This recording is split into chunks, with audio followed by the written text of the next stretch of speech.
Hello food lovers, welcome to our channel. నేను మీ రాణి ఎరంశెట్టి.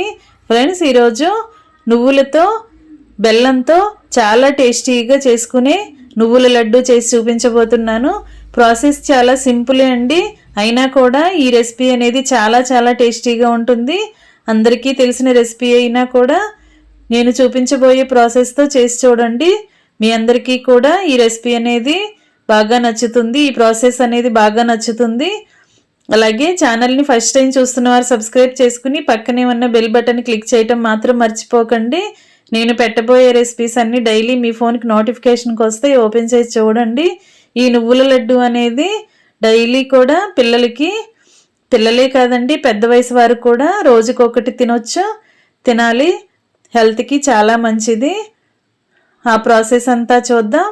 ఇలా ఒక 1/2 కేజీ నువ్వులు తీసుకుని శుభ్రం చేసుకున్న తర్వాత ఒక గిన్నెలోకి వేసుకోండి. ఇప్పుడు 1/2 కేజీ బెల్లం తీసుకోండి. దీనిని గడ్డలు అనేవి లేకుండా మెత్తగా తురుముకోండి.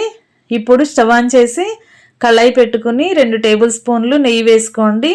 నెయ్యి కరిగిన తర్వాత నువ్వులన్నీ కూడా కళాయిలో వేసేసుకుని గరిటెతో కలుపుకుంటూ బాగా ఫ్రై చేయండి. కలర్ అనేవి అస్సలు చేంజ్ అవ్వకుండా దోరగా కమ్మటి వాసన వచ్చేంత వరకు ఫ్రై చేయండి. మరీ నల్లగా రానివ్వకుండా చక్కగా ఫ్రై చేయండి. బాగా ఫ్రై అయిన తర్వాత స్టవ్ ఆఫ్ చేసి అవన్నీ కూడా కళాయి నుంచి తీసేసుకుని గిన్నెలోకి వేసేసుకోండి. బాగా చల్లారిన తర్వాత నెక్స్ట్ ప్రాసెస్ అనేది చేద్దాం. ఈ లోపుగా మనం బెల్లం బాగా గడ్డలు అనేవి ఎక్కువగా లేకుండా ఇలా తురుముకుని పెట్టుకోవాలి. ఇప్పుడు మిక్సీ జార్ తీసుకుని చల్లారిన నువ్వులన్నీ కూడా అలా జార్లోకి వేసేసుకోండి. అదే మిక్సీ జార్లోకి తురుముకున్న బెల్లం కూడా ఇలా వేసుకుని 2 ఇలాచీలు వేసుకోండి. యాలకులు కూడా 2 వేసుకుని దీనిని మెత్తగా గ్రైండ్ చేసుకోండి. బాగా గ్రైండ్ అయిన తర్వాత ఒక వెడల్పుగా ఉన్న గిన్నెలోకి వేసుకుని 4-5 టేబుల్ స్పూన్లు నెయ్యి వేసుకోండి. ఈ నెయ్యి అంతా కూడా ఈ నువ్వుల పొడికి బాగా పట్టించండి. చేత్తో ఇలా పొడిని రఫ్ చేస్తున్నట్లుగా కలిపినట్లయితే నెయ్యి అంతా కూడా నువ్వులకి బాగా పడుతుంది. ఈ విధంగా పొడి అంతా కూడా బాగా తడిసిన తర్వాత మనకి కావలసిన సైజులో కొంచెం కొంచెంగా ఈ నువ్వుల పొడిని తీసుకుని ఇలా లడ్డూలాగా చేసుకోండి.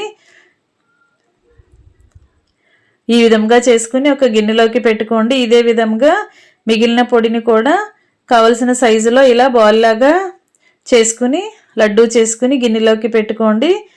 ఇదంతా కూడా మిగిలినదంతా కూడా ఇదే విధంగా చేసుకుని రెడీ చేసుకోవటమే. ఇంకా రెడీ అయిపోయింది. చాలా చాలా టేస్టీగా చేసుకునే నువ్వుల బెల్లం లడ్డు అప్పటికప్పుడే చేసుకోవచ్చు. 10 నిమిషాల్లో ఇలా లడ్డు చేసి పిల్లలకి సర్వ్ చేయొచ్చండి. వీడియో నచ్చినట్లయితే లైక్ చేయండి. మీ ఫ్రెండ్స్కి, ఫ్యామిలీ మెంబర్స్కి రెసిపీ షేర్ చేయండి. ఛానల్ని సబ్స్క్రైబ్ చేసుకుని పక్కనే ఉన్న బెల్ బటన్ క్లిక్ చేయటం మాత్రం మర్చిపోకండి. మరొక రెసిపీతో మళ్ళీ కలుద్దాం. Thanks for watching. నేను మీ రాణి ఎర్రంశెట్టి.